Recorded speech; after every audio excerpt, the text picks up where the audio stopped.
ఆ మిగతా కూడా చదువుకొని మళ్ళీ వెనక్కి వస్తాం. అనంత విజయం రాజా కుంతి పుత్రో యుధిష్ఠిరః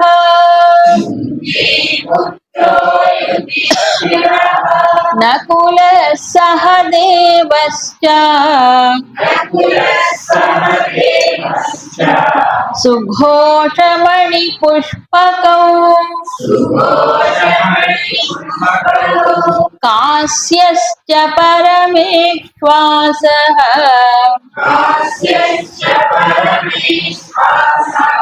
శిఖండీ చ మహారథః ధృష్టద్యుమ్నో విరాటశ్చ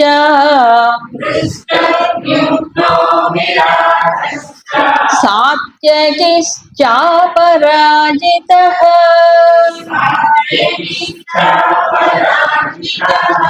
ద్రుపదో ద్రౌపదేయాశ్చ సర్వశః పృథివీపతే సౌభద్రశ్చ మహాబాహుః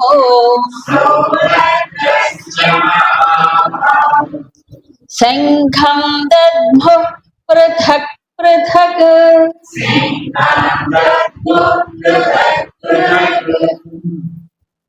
ఇప్పుడు కృష్ణుడు అర్జునుడు పూరించిన శంఖాలు పాంచజన్యం, దేవదత్తం. ఇక మూడవ వారు ఎవరు? రాజా కుంతీపుత్రో యుధిష్ఠిరః. సంజయుడు చెప్తున్నాడు, ఇప్పుడు ధర్మరాజు రాజు కాడు కదా, కానీ కాబోయే రాజు అన్నట్లుగా, అంతే కదా, కాబోయే రాజు. అందుకని రాజా కుంతీపుత్ర యుధిష్ఠిర అంటే ధర్మరాజు. అనంత విజయం, ఆయన శంఖం పేరేంటి? అనంత విజయం. చూడండి ఎంత మంచి పేర్లు. ఆ పేర్లు కూడా ఒక అర్థం ఉంది, అసలు వాళ్ళకి తగ్గట్టే వాడికి ఉన్నాయి పేర్లు. తర్వాత నకుల సహదేవ, నకులుడు సహదేవుడు సుఘోష మణి పుష్పం, ఈ రెండు శంఖాలని పూరించారు. ఇహ కాశ్య శిఖండి మహారథ, గొప్ప ధనస్సు కలిగినటువంటి వాడు కాశీరాజు శిఖండి, దృష్టద్యుమ్నుడు విరాటుడు, సాత్యకి, అపరాజిత అంటే ఓటమే ఎరిగినటువంటి వాడు, పరాజయం లేనివాడు సాత్యకి ఆయన. వీళ్ళందరూ ద్రుపద మహారాజు, ద్రౌపదేయా ద్రౌపది పుత్రులు ఉపపాండవులు, సర్వశ పృథివీపతే రాజులందరూను, సౌభద్ర మహాబాహు సుభద్రాతనయుడైన అభిమన్యుడు మహాబాహు అయినటువంటి ఆయన ఏం చేశారు? శంఖాన్ దద్ముహు, శంఖములు పూరించారు. ఎలాగో పృథక్ పృథక్ అంటే వేరు వేరుగా, అంటే ప్రతి శంఖము స్పష్టంగా వినిపించింది. శంఖనాదం అంటే ఏంటి? కంగారు లేదు, ఆరాటం లేదు, నేను ముందు తోసుకోవటం లేదు. చక్కగా ఒకళ్ళ తర్వాత ఒకళ్ళు సిస్టమేటిక్ గా ఒక క్రమపద్ధతిలో ఆ శంఖాన్ని పూరించారు. దీన్ని బట్టి అర్థమవుతుందా లేదా? అవునా? మాట్లాడే అందరు కొంతమంది మాట్లాడుకుంటున్నారు, మధ్యలో వచ్చి దూరం మాట్లాడుతుంటారు.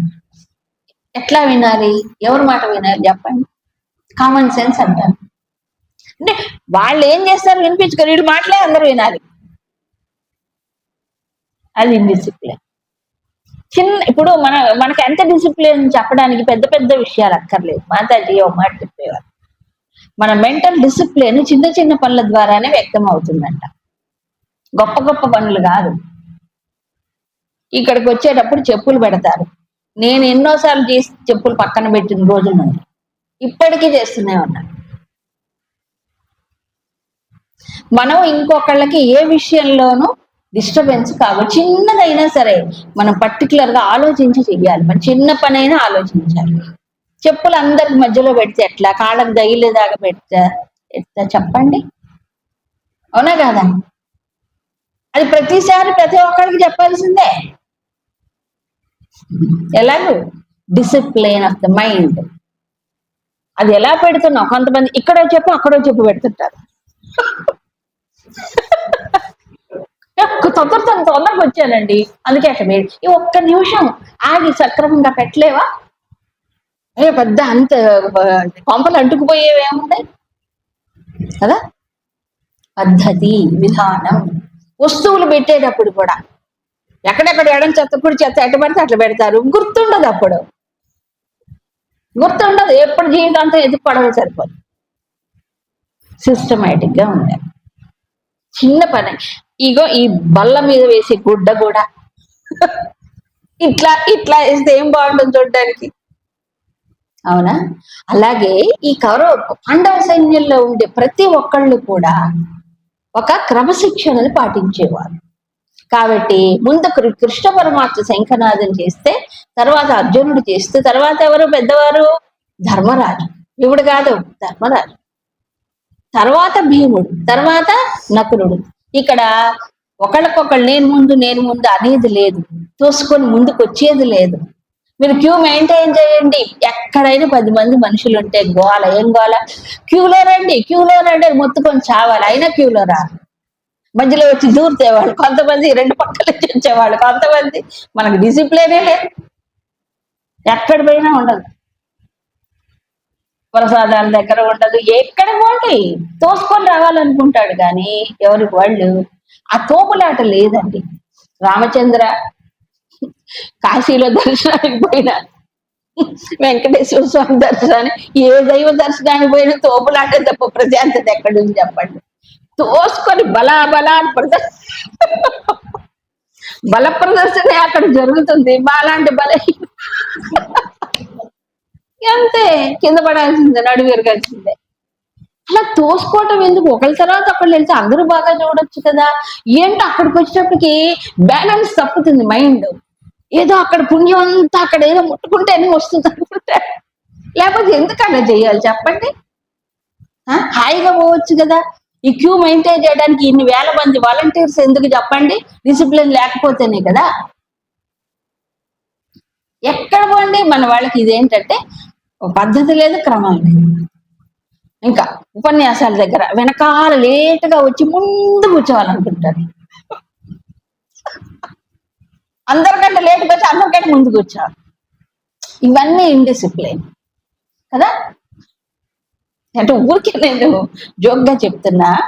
ఆ ఇండిసిప్లైన్ కౌరవ సైన్యాలు బాగా కనిపించింది. ఏం చేశారు? అందరూ ఒకేసారి గోల చేశారు. వాళ్ళ యొక్క శంఖాలు, దుందువులు, భేరీలు, పణవాలు, ఆముకాలు, గోముఖాలు అన్ని పూరి. పాండవ సైన్యంలో ఎంత బాగా ఉంచాడు అసలు. సంజయుడు వర్ణిస్తుంటే మనకు ఊహించుకుంటేనే అంత బాగుంది, అవునా? తెల్లటి గుర్రాలు, మంచి రథము, అట్లా కృష్ణుడు అర్జునుడు అలా ఉంటే, కృష్ణుడు ముందు చక్కగా శంఖాన్ని పూరిస్తే, తర్వాత అక్కడ ఉన్నటువంటి అర్జునుడు పూరిస్తే, ఆ పక్కన ఉన్న ధర్మరాజు తర్వాత పూరిస్తే, ధర్మరాజు పెద్దవాడైనా నేను అన్నను రా, నేను ముందు పూరించాలనలే, అన్నాడా? అర్జునుడు పూరించే తర్వాతే ధర్మరాజు తీసుకున్నాడు. నరనారాయణుడు వాళ్ళిద్దరు. అది అండర్స్టాండింగ్ అంటే. నేను ముందు నేనేమో అనుకోవటం, నా ప్లేస్ ఎక్కడుందో అక్కడే నేనుండి చెయ్యాలి నా పనిని, అవునా కదా? తోసుకురావడం పూసుకురావడం ఉండకూడదు. అది. మరొకటి, పాండవ సైన్యంలో కృష్ణుడు ఎందుకు శంఖనాదాన్ని ముందు చేశాడు చెప్పాలి. కృష్ణుడు ఏమని ప్రతిజ్ఞ చేశాడు చెప్పండి? నేను ఆయుధం పట్టను, నేను యుద్ధం చెయ్యను, కేవలం అర్జునుడు కోరుకున్నాడు కాబట్టి నేను రథ సారథ్యము మాత్రమే చేస్తాను, అంతే కదా, అంత మటుకే అని ముందే చెప్పాడు, డిక్లేర్ చేశాడు. ఇప్పుడు అంటే మనం ఎనాలిసిస్ చేసుకుందాం. శంఖాన్ని పూరించేవాడు ఎవడు? యుద్ధం చేసేవాడు శంఖాన్ని పూరించాలి, అంతేగాని సారథి ఎప్పుడు శంఖాన్ని పూరించడు ఏ యుద్ధ రంగంలో అయినా, అవునా? ఈ కృష్ణుడు సారథి, అర్జునుడికి పార్థ సారథి, ఆయన ముందు శంఖాన్ని పూరించాడు. చూసారా? ఆయన ధనుస్సుని గాని, బాణాన్ని గాని, కత్తిని గాని, చక్ర ఏది తెచ్చుకోలేదు, ఒక శంఖం మాత్రం తెచ్చుకున్నాడు. ఆయన ఎందుకు తెచ్చుకున్నట్ట? ఆ ధర్మానికే జయము చేకూరుస్తాను నేను అనేది తన శంఖనాదం ద్వారా డిక్లేర్ చేశాడు. విజయం ఎవరికి లభిస్తుంది? ధర్మపక్షానికే. నేను ధర్మాన్ని గెలిపిస్తానని మాటలతో చెప్పలేదు కృష్ణుడు. ఏం చేశాడు? శంఖము పూరించి చెప్పాడు. అవునా? శంఖాన్ని పూరించడం అంటే అర్థం అదే. ధర్మస్య ప్రభురచ్యుత. ధర్మానికి ప్రభు ఎవరు? అచ్యుతుడు, శ్రీకృష్ణుడు, భగవంతుడు. ధర్మాన్ని గెలిపించే బాధ్యత ఆయనదే, కర్తవ్యం ఆయనదే కదా. లేకపోతే పరమాత్మ సర్వ అఖిలాండ కోటి బ్రహ్మాండ నాయకుడైన పరమాత్మ ఎక్కడ? ఒక రథానికి సారథ్యం వహించటం ఎక్కడ? ఏమండి, డ్రైవర్కి ఎవరైనా గౌరవం ఇస్తారా? ఓనర్కి ఇస్తారా చెప్పండి. ఇక్కడ రివర్స్, అవునా కాదా? ఓనర్ ఏమో ఎవరు? అర్జునుడు. డ్రైవర్ ఏమో కృష్ణుడు. కానీ డ్రైవరే అన్ని ముందు పనులు చేస్తాడు. ఇక్కడ డ్రైవర్ అంటే మామూలు సారథి కాదు, ధర్మానికి సారథి అయిన. అవునా? ధర్మాన్ని గెలిపించడానికి కంకణం కట్టుకుంటారు. దీన్ని ఆధ్యాత్మికంగా చూస్తే నరుడు ముందు కాదు, నారాయణ ముందుంచుకుని నరుడు వెనకపోవాలి. నారాయణ ముందు పెట్టుకుని వెనకపోవాలి మానవుడు. అప్పుడేమవుతున్నాడు? మంచి మార్గంలో నడుస్తాడు. అంతేనే కాదా? ఆయన హృషీకేశుడు. ఎవరైనా? హృషీకేశుడు ఆయన పేరు. చాలా పేర్లు ఉన్నాయి, అందులో ఇక్కడ హృషీకేశుడు అన్నారు. అదొక పేరు. అసలు హృషీకేశుడు ఎవరు? హృషీకములకు ఈశుడు. హృషీకములు అంటే ఇంద్రియములు అని అర్థం. ఇంద్రియములకు ఈశుడు. ఇంద్రియములు నడిపించి ఇంద్రియముల వెనక తేజస్సు రూపంలో, చైతన్య రూపంలో ఉండేవాడు. కేవలం ఇంద్రియములే కాదండి, మన శరీరము, మన మనస్సు, మన బుద్ధి, మన అంతఃకరణం అంతా కూడా, స్థూల సూక్ష్మ కారణ దేహములన్నింటినీ కూడా కదా చైతన్యవంతం చేసేవాడే ఋషికి. సో ఆయన ఏం పూరించాడు చెప్పండి? పాంచజన్యం. పాంచజన్యం. పంచజనుడు అనే ఒక రాక్షసుడు, అతను సంహరించి ఈ శంఖాన్ని తెచ్చాడు కృష్ణుడు. కథలో అలా ఉంది. వాడు రాక్షసుడు. అక్కడి నుంచి శంఖాన్ని తీసుకొచ్చాడు. కానీ ఆధ్యాత్మికంగా ఆ దృష్టితో చూసినప్పుడు పెద్దలు ఏం చెప్తారంటే, 5 నుంచి పుట్టినది. 5 నుంచి పుట్టినది ఏమిటి? 5 పంచభూతములు 5, అవునా? దానికి ముందు ఉన్నటువంటి పంచ తన్మాత్రలు సూక్ష్మ రూపంలో ఉండేవి తన్మాత్రలు, అవునా? ముందు తన్మాత్రలు, పంచ తన్మాత్రలు, తర్వాత పంచభూతములు. ఏం పుట్టాయి వీటిల్లో చెప్పండి? తత్వబోధ, వేదాంతంలో ఫండమెంటల్స్ ఇవన్నీ. ఏం పుట్టాయి? సూక్ష్మ శరీరం, అవునా? సూక్ష్మ శరీరం, స్థూల శరీరం కదా. మన ఇంద్రియములు, ప్రాణములు, మనస్సు, బుద్ధి, చిత్తం, అహంకారం అంతా సూక్ష్మం. ఇదంతా పంచ తన్మాత్రల్లోంచి వస్తుంది. పంచభూతాల్లోంచి వచ్చింది స్థూల శరీరం. మరి ఇదంతా పాంచజన్యమే. అప్పుడు భగవంతుడు దేన్ని పూరిస్తున్నాడు? అందరి లోపల ఉండి బతికి ఋషికేశుడు అన్నాడు. వీటన్నిటికీ ఈశుడు ఆయన. ఇప్పుడు పాంచజన్యం ఒక శంఖాన్నే పూరించడం కాదు, సర్వమానవుల్ని ఆయన లోపల కూర్చొని ఏం చేస్తున్నాడు? ఉత్తేజితం చేస్తున్నాడు, చైతన్యవంతం చేస్తున్నాడు భగవంతుడు. ఆ భగవంతుడు కనుక ఈ పాంచజన్యాన్ని పూరించకపోతే, దీన్ని నడిపించకపోతే మనందరం ఏమైపోతాం? జడమైపోతాం, శవాలమైపోతాం. ఎప్పుడూ నడిపిస్తూనే ఉన్నాడు. మనకు గుర్తుండదు, మర్చిపోతాం. ఆయన నడిపిస్తున్నాడు అనుకో, మనమే ఏదో గొప్పగా చేసేస్తున్నాడు, నా ప్రతాపం అనుకుంటాం. ఆయన నడిపిస్తున్నాడు ప్రతి క్షణం. ప్రతి క్షణం నడిపించట్లా? ఊపిరి పోయట్లా? లేకపోతే మాంసపిండానికి కళ ఎక్కడుందండి? మాంసపిండానికి కదలిక ఎక్కడుందండి? జ్ఞానం ఎక్కడ వస్తుందండి? దీంట్లో భగవంతుడు పూరించకపోతే, చైతన్యాన్ని నింపకపోతే, అవునా? ఇకపోతే ధనంజయుడు, అర్జునుడికి మరో పేరుంది, అది సార్థక నామధేయం. అదెందుకు వచ్చిందట? వాళ్ళు ఈ ఇంద్రప్రస్థాన్ని రాజధానిగా చేసుకొని సామ్రాజ్యాన్ని విస్తరింపజేసుకుంటారు. కాబట్టి జైత్ర యాత్రకు బయలుదేరతారు. అందులో అర్జునుడు ఎక్కడికి వెళ్ళినా సరే విజయమే. అందుకని అసలు లెక్కలేనన్ని ధనరాశులు తన యొక్క భుజబలము చేత ఆ రాజులందరినీ కూడా స్వాధీనం చేసుకొని అపారమైన ధనరాశులు తీసుకొచ్చాట అర్జునుడు. అందుకు ధనంజయుడయ్యాడు. విచిత్రం ఏంటంటే ఆ రోజుల్లో ఎవరైతే యుద్ధంలో ఓడిపోతారో అతను సామంతరాజు అయిపోవాలి, తల ఉంచుకొని అయిపోవాలి.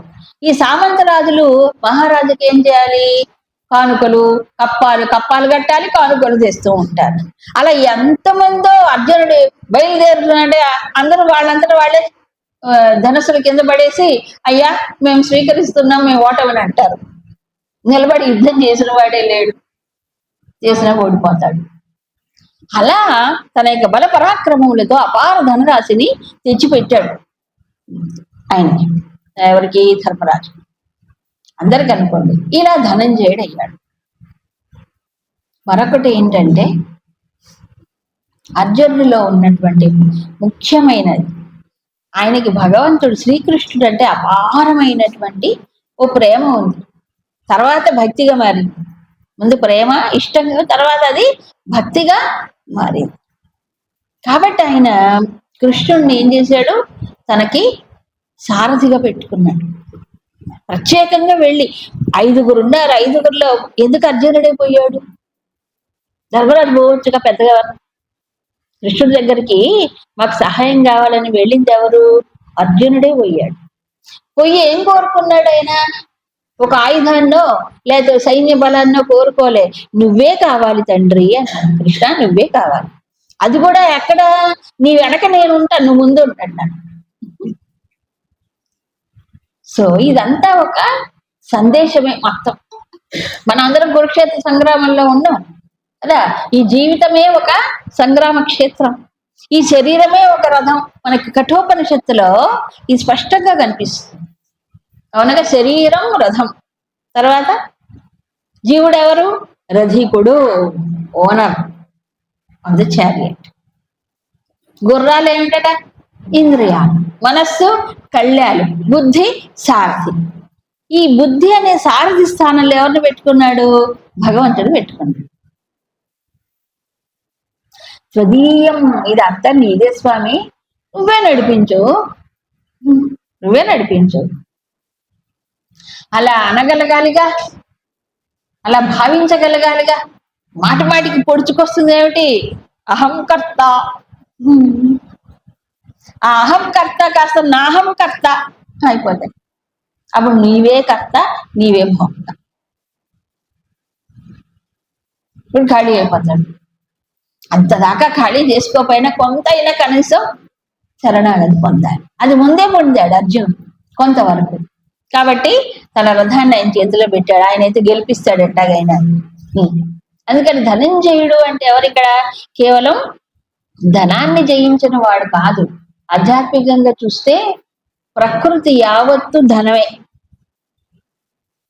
డబ్బులే ధనం కాదు, బంగారు నాణ్యాలే ధనం కాదు, బ్యాంక్ బ్యాలెన్సే ధనం కాదు. మరేమిటి? సంపద. ప్రకృతిలో ఉన్నది ప్రతిదీ సంపద. అవునా? అంత సంపద. ఈ సంపదని జయించటం అంటే ఏంటి? ప్రకృతిని జయించటం. జయం అంటే జయించటం. ప్రకృతిని జయించటం అంటే ఏంటి? ప్రకృతికి తాను దాసుడు కాకూడదు. ప్రకృతిని తానేం చేయాలి?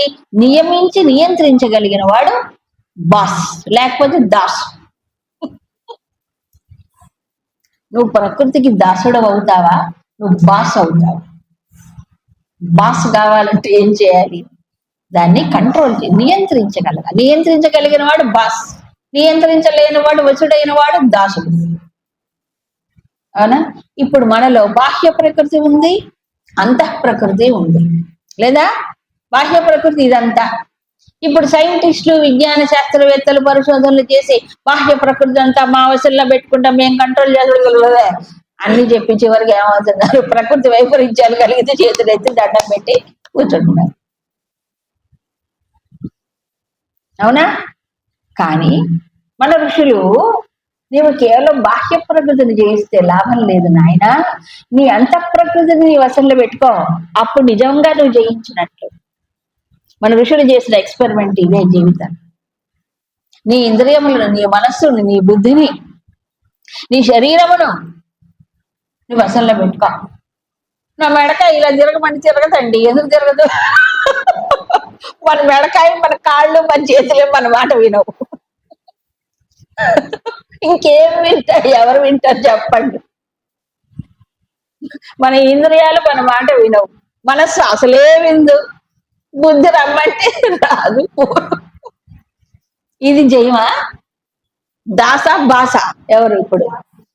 దాసుడే. అవునా కాదా? సో ఇంద్రియములను, మనస్సును మనకు ఏవైతే పరికరాలు ఇచ్చారో ఆ పరికరాలు వాటిని నియంత్రించగలగాలి. అవసరం వచ్చినప్పుడు అవసరమైనంత వాటిని ఉపయోగించుకోగలగాలి. వాటికి వసుడు కాదు. ఇంద్రియం అది కావాలని, ఏది కావాలి వెంటనే కన్ను 180 డిగ్రీలు జరుగుతుంది.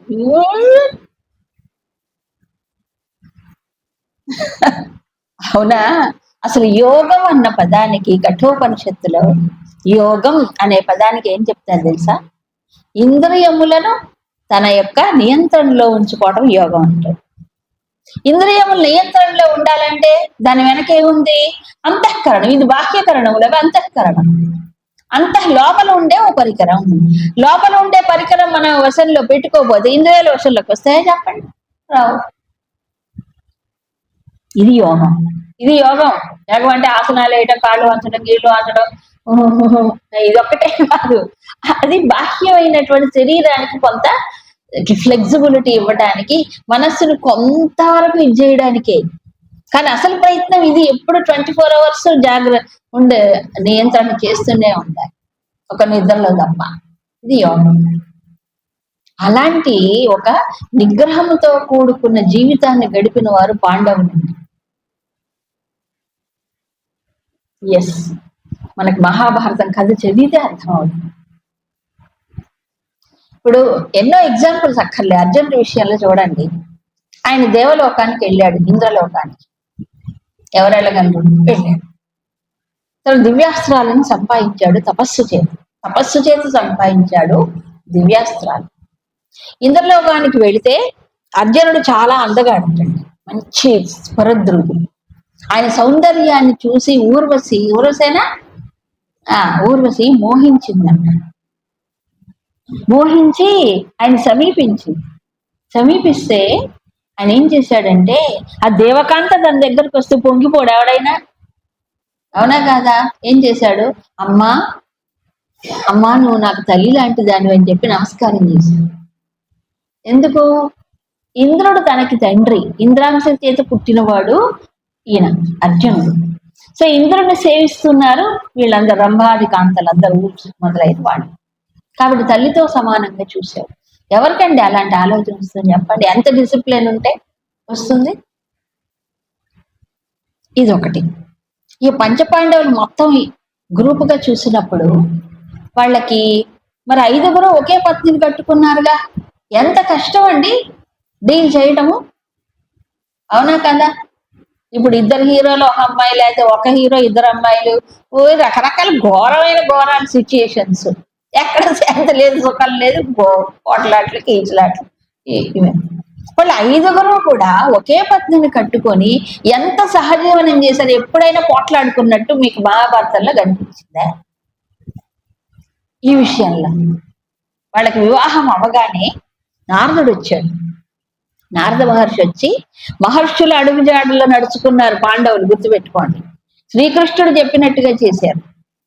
వచ్చి మీ 5గురు కూడా ఇప్పుడు ఒక పత్నిని కట్టుకున్నారు కాబట్టి మీరు ఎలా జీవించాలి అనేది ఒక నియమబద్ధంగా మీరు ప్రణాళిక వేసుకొని ఇలా జీవించండి. ఎవరికి వాళ్ళు అలా అందరూ కలిసి ఒక ప్రణాళిక వేసుకున్నారు ఎలా జీవించాలి. అలాగే జీవించారు. ఒక్కసారి పొరపాటున అర్జునుడు ఒకేసారి, అదైనా పొరపాటు జరగలేదు, అత్యవసరమయ్యి ధర్మరాజుతో సహజీవనం చేస్తున్నప్పుడు ఒకేసారి వెళ్ళాడు, ఏదో అత్యవసరమైంది. దానికి ప్రాయశ్చిత్తం 12 ఏళ్ళు ఏం చేశాడు? తీర్థయాత్రలు చేశాడు. ఒక్కసారి ఒక చిన్న తప్పు చేస్తే మనమైతే ఒక్కసారి చేస్తే ఏముందిలే అని అనుకుంటాం. అసలు పట్టుకో, అవును నేనే కావాలని చేశానో ఏంటి, అత్యవసరమే వచ్చాను, దాన్ని తప్పుగా పట్టుకుంటే ఎట్టాగు అని సమర్థించుకుంటారు. సమర్థించుకోవడం గొప్ప కాదు అక్కడ. అలాంటి డిసిప్లిన్ ఉంది వాడికి. 12 ఏళ్ళు ఎవరైనా చేస్తే తీర్థయాత్రలు ఒక చిన్నదానికి. మరి వాళ్ళు ఎలాంటి కఠినమైనటువంటి జీవితాన్ని గడిపారో ఆలోచించద్దు.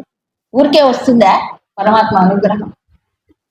ఒక్కసారి అయితే ఒక్కసారి కూడా కాకూడదు అంతే కదా. అలాంటి జీవితం వాడు. కాబట్టి ఆయన ఎవరిప్పుడు? ధనంజయుడే. అలా ఎన్నో నిదర్శనాలు ఉన్నాయి, ఎన్నో ఉదంతాలు ఉన్నాయి పాండవుల యొక్క చరిత్ర. కాబట్టి ఏం జయించాడు ఆయన? ఏం జయించాడు? కేవలం బాహ్యమైన సంపద కాదు, ప్రకృతి, అంతఃప్రకృతిని తన వశంలో పెట్టుకున్నాడు. అందరూ కూడా. కాబట్టి ధనంజయుడే. అవునా? అన్నిటికంటే మించిన ధనం ఏంటంటే చెప్పండి, ఈ డబ్బు కంటే మించిన ధనం ఏంటి? తన ఇంద్రియాలు, తన మనస్సు, తన బుద్ధి, ఇవి కదా. ఇంకొకటి, ఇవన్నీ కూడా దేవదత్త, అంటే దేవతలు ఇచ్చినవే దేవదత్త అంటే. ఏమంటే మన ఇంద్రియ శక్తులు కానీ, మనస్సు కానీ, బుద్ధి కానీ, ఈ శక్తులన్నీ మనవా? చిన్న తత్వబోధలో చదువుకున్నాం. ఏం చదువుకున్నాం? బుద్ధికి అధిపతి ఎవరు? బ్రహ్మ. అవునా కాదా? మరి మనసుకు అధిపతి ఎవరు? ఇంద్రుడు. మరి నాసిక ఇంద్రియానికి ఎవరు? అశ్విని దేవత. అవునా కాదా? ఒక్కొక్క ఇంద్రియానికి ఒక దేవత, ఒక దైవీ శక్తి ఉన్నది. మనలో దైవీ శక్తులు ఉన్నాయి, వాళ్ళ శక్తులు పనిచేస్తున్నాయి. అవునా కాదా? మనమే దేవదత్తమేగా అవన్నీ. దేవదత్తం అనే సంగతి మర్చిపోయి ఇవి నా ఇంద్రియాలు, నా మనస్సు, నా బుద్ధి అనుకొని వాటిని కేవలం భోగించడానికే ఉపయోగించుకుని వాడు ఏమవుతాడు? ఇప్పుడు ఆధునిక మానవుడిలాగా తయారు. భోగమే జీవితం అనుకోకూడదు, ఇంద్రియ సుఖమే సుఖం అనుకోకూడదు. అలా అనుకుంటే పాండవులు అసలు తపస్సులు చెయ్యరండి. అడవుల్లోకి వెళ్ళి 14 సంవత్సరాలు అన్నగారి యొక్క ధర్మము గీటు దాటలేదు. భుజబలం ఉన్నా, శక్తి ఉన్నా, అర్జునుడు గాని భీముడు గాని. అవునా? ఒకవేళ భీముడు గాని అర్జునుడు గాని కౌరవ సభలో ద్రౌపదికి పరాభవం జరిగినప్పుడు వాళ్ళు విజృంభిస్తే ఎవరైనా అడ్డం నిలవగలరా? నిలవలేరు. కానీ తల వంచుకొని కట్టుబడ్డారు. ఎవరు? దేనికి? ధర్మరాజు యొక్క ధర్మ తేజస్సు. అది నిగ్రహం అంటే. శక్తిని ఇష్టం వచ్చినట్టు ప్రయోగించడం కాదు, ధర్మానికి కట్టుబడి అవసరమైనప్పుడు ప్రయోగించాలి, నియంత్రించుకోగలగాలి. ఆ రోజు భీముడు కట ఇలా చేతులు ఇలా నలుపుకుంటున్నట్ట, కోపం వస్తుందంట ఆ రోజు, కానీ నిగ్రహించుకున్నాడు. అది కదండి బలం ఉందని ఇష్టం వచ్చినట్టు బల ప్రయోగం చేయటం కాదు, నియంత్రించుకోగలగాలి. అలాంటి డిసిప్లిన్ ఉంది వాళ్ళని. ఎవరిలో? పాండవులు. ధర్మానికి అనుగుణంగా పోయారు, భగవంతుడికి వశమై ఉన్నారు. అందుకని దేవదత్తం ధనంజయ, దేవదత్తమే ధనంజయ. అందుకే ప్రకృతి అనేటువంటి సంపద ఏమైంది వాళ్ళకి అనుగుణంగా. ఇప్పుడు ఎలాగుంటుంది అంటే పరిస్థితి, మానవుడి పరిస్థితి, సంపద సంపాదించేవాడుకు దానిపైనే దృష్టి. సంపాదించి దానికి వసుడైపోతున్నాడు, ధనానికి వసుడైపోతున్నాడు. ధనం మనం ఉపయోగించుకోవడానికి కావాలి కానీ ధనం మనం వసూలు చేసుకోకూడదు. ఇప్పుడు ధనంజయులు ఎవరు? ధనానికి డబ్బుకు లోకం దాసోహం అంటాడు డబ్బుకి. అది అవసరానికే. మన వస్తువులు ఏదైతే జీవితాల్లో అవసరాలకే ధనము కానీ ఇంకో దానికి కాదు. అలా ఆ రోజులు పోయినా ఇప్పుడు కంప్లీట్ గా ఆ సంగతి గుర్తే లేదు ఎవరికి. కాబట్టి ఎవరు? ధనంజయులు గారు. ధనమైతే ధనవంతులు ఉన్నారు కానీ ధనంజయులు గారు. ఎందుకు? కారణం అంటే అది దేవదత్తం అయితే అప్పుడు అది నిజమైన సుఖాన్ని ఇస్తుందట. అన్యాయంతో, అక్రమంతో ఇతరులను ఇది బాధించి ఏదైతే సంపాదిస్తాడో దానివల్ల సుఖం రాదండి. ఆ విషయం మానవుడికి అర్థమే కావట్లేదు. దేవదత్తం అయినప్పుడు, దేవతలు అనుగ్రహించినప్పుడు ఏమవుతుంది? హాయిగా ఉంటుంది. అవునా కాదా? ఈ ప్రకృతి అంతా దైవీ శక్తులతో నిండినదే, ఇస్తోంది ప్రకృతి మనకి. దాన్ని ఒక క్రమ పద్ధతిలో అనుభవించాలి. అదే 3వ అధ్యాయంలో చెప్పాడు. ఇంద్రియారామ అఘాయు. చెప్పలే 3వ అధ్యాయం?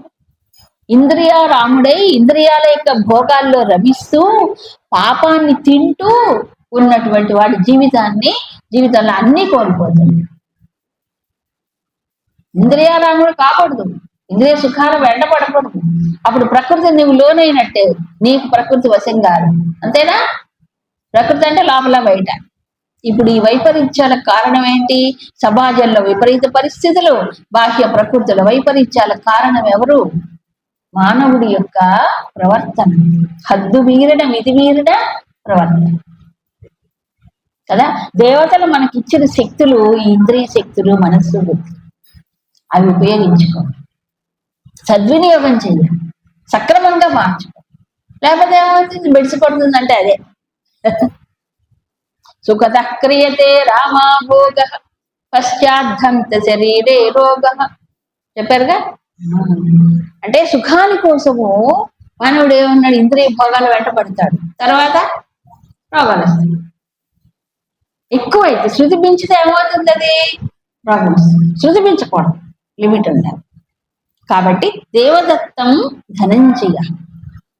ఇకపోతే మరొకటి ముఖ్యమైన వాడు ఎవరండి?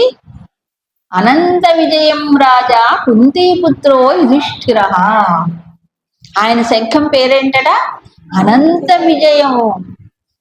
ఆ విజయానికి అంతలేదు, ఎప్పుడూ విజయమే. ఎందుకని? ఆయన ఎవరు? ధర్మరాజు యుధిష్ఠిరుడు. ఇంతకుముందు యుద్ధంలో స్థిరముగా నిలబడగలిగిన వాడు. అది బాహ్య యుద్ధమే కాదు, లోపల యుద్ధం అంత. అంటే ధర్మం విషయంలో ఆయన ఎప్పుడూ ఒక్క అంగుళము కూడా మీరలేదు, దాటలేదు, కాంప్రమైజ్ కాదు, కఠినంగానే ఉన్నాడు. ఆఖరికండి పాప ఆయన ద్రౌపది కూడా నిందించేది, ఆయన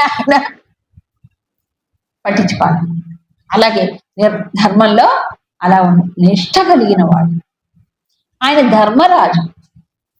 మీకు అందరికీ తెలుసు, ఈ పంచపాండవులు మామూలు మనుషుల్లాగా మనలాగా పుట్టలేదండి. వాళ్ళందరూ దైవాంశ సంభూతులే. అంటే దేవతల అనుగ్రహంతో వీళ్ళు కుంతి మాధురులు తపస్సులు చేసి వారి అనుగ్రహంతో వారి తేజస్సులే వీళ్ళల్లో ప్రవేశించి ఈ పంచపాండవులుగా వ్యక్తమయ్యారు. మరి ఈయనెవరు? అర్జునుడు ఇంద్రుడు యొక్క అంశతో పుట్టినవాడు. ఈ ధర్మరాజు ఎవరు? యమధర్మరాజు అంశతో పుట్టాడు. ఈ యమధర్మరాజు అందరికీ అంత భయం అంటే, యమధర్మరాజు అంటే దున్నపోతు, కాలపాశం, మృత్యుదేవత అనే అందరికి కాళ్ళల్లో కనిపిస్తే అలాగే ముద్ర పడిపోయింది. ఆయన ధర్మదేవత అండి, కేవలం మృత్యుదేవత కాదు. చాలా మందికి ఈ విషయంలో అవగాహన, భయం. ఆయన ధర్మదేవత, ఆయనకి ఎందుకు భయపడాలి?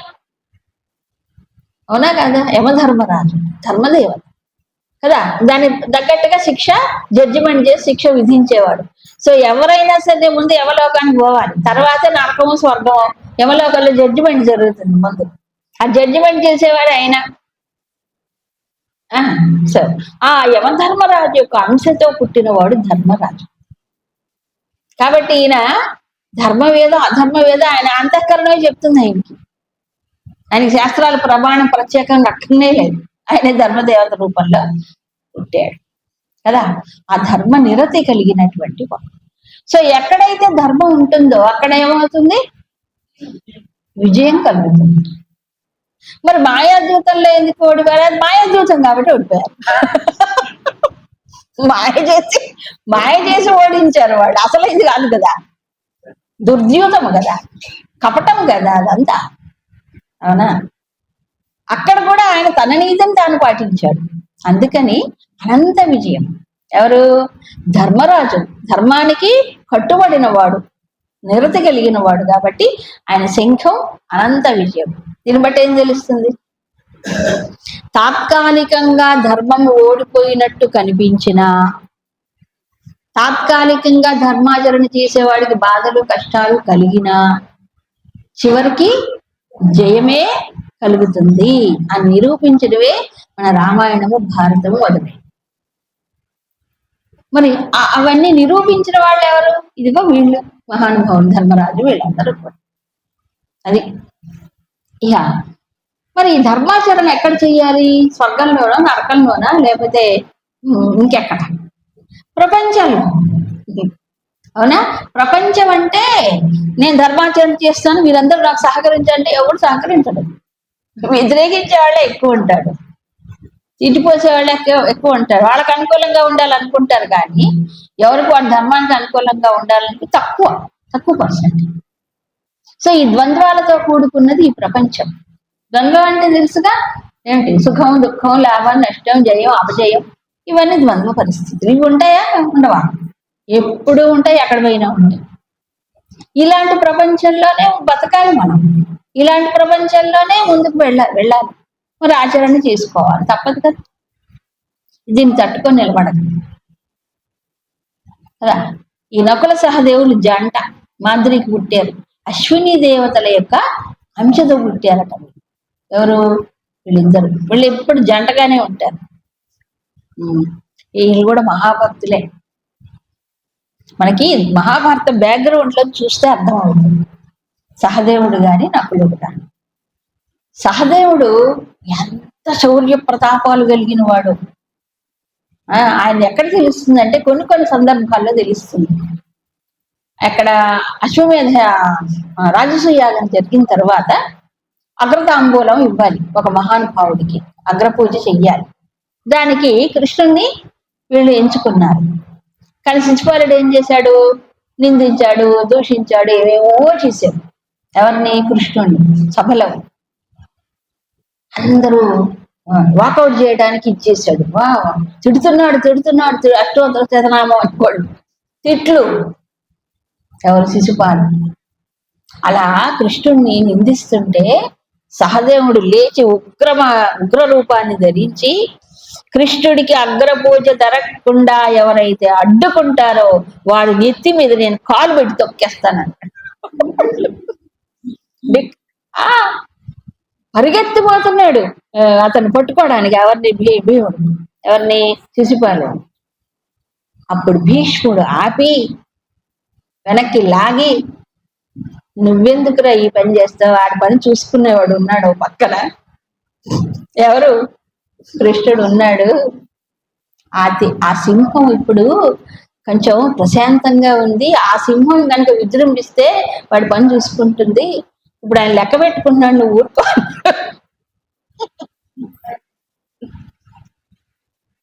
అక్కడ ఉంది ఓ సింహం, నీకెందుకు కాబట్టి ఆయన చూసుకుంటాడు అని వాళ్ళకి తెలుసు. ఆ పెద్దల యొక్క అనుజ్ఞను పాటిస్తూ నడిచారు వాళ్ళంతా కూడా. అంత ఉద్రేకంతో సహదేవుని మాట్లాడితే వాళ్ళని ప్యాసిఫై చేశారు పెద్దలు, అంటే శాంతింపజేశారు. శాంతించారు వాళ్ళు, తిరస్కరించారు కదా. అలా సహదేవుడు అందరూ కూడా కృష్ణుడు యందు ఎంతో అపారమైనటువంటి భక్తి శ్రద్ధలు కలిగిన వారు. తెలుసు ఆయన ఎవరు, అందుకని ఆశ్రయించారు కదా. సో ఇప్పుడు వీళ్ళందరూ కూడా ఈ 5గురు కూడా కలిసే ఉంటారు. ఇప్పుడు వాళ్ళల్లో అభిప్రాయ భేదాలు ఉన్నాయి, లేకపోలే, అది గుర్తుపెట్టుకోవాలి. అభిప్రాయ భేదాలు ఉన్నంత మాత్రం చేత చీలిపోక్కర్లేదండి. సహజ బుద్ధి ఉన్నప్పుడు ఒక బుద్ధికి ఒక సంస్కారం ఉంటుంది, అభిప్రాయాలు డిఫర్ అవుతాయి. అలాగని డివైడ్ అవ్వక్కర్లేదు కదా, అవ్వక్కర్లేదు కదా, ఉంటాయి. అయితే అర్థం చేసుకోవాలి. కాదు అంటే అది వేరే సంగతి. కానీ పంచపాండవులకి అందరికీ కలిపింది ఎవరు తెలుసా? ఎవరు? శ్రీకృష్ణుడు అనేవాడు ఆయన వాళ్ళందరికీ మధ్యలో ఉన్నాడు. ప్లస్ ధర్మరాజు యొక్క ధర్మ నిరతి కల్పించింది అందరు. ఇవన్నీ ఇప్పుడు ఈ 5గురు గురించి, 5గురు ఏ శంఖాలు ఊదారో ఇవన్నీ క్లియర్ గా చెప్పాడు. ఎవరు? సంజయుడు కదా స్పష్టంగా చెప్పాడు. కారణం ఏంటంటే వీళ్ళలో ఉండే ఒక గొప్ప మహాత్మ్యం. అది ఇలాంటి వాళ్ళు వీళ్ళు అని చెప్పటం ద్వారా కృష్ణుడు ముందు శంఖాన్ని పూరించాడు అని ప్రత్యేకంగా చెప్పాడు. దాన్ని బట్టి అర్థం చేసుకోవాలి ఎవరు ఈ గుడ్డిరాజు. అందుకు కావాలని ఇంత వివరంగా వర్ణించాడు. తర్వాత మిగతా రాజులందరూ కూడా వాడి శంఖాలని వేరువేరుగా స్పష్టంగా ఎవరికి వాళ్ళు విడివిడిగా వాళ్ళ శంఖాన్ని పూరించారు అని చెప్పాడు. ఆ శంఖ ధ్వని ఎలా వినిపించిందట, దాని ఎఫెక్ట్ ఎలా ఉందట అనేది రేపు చూద్దాం.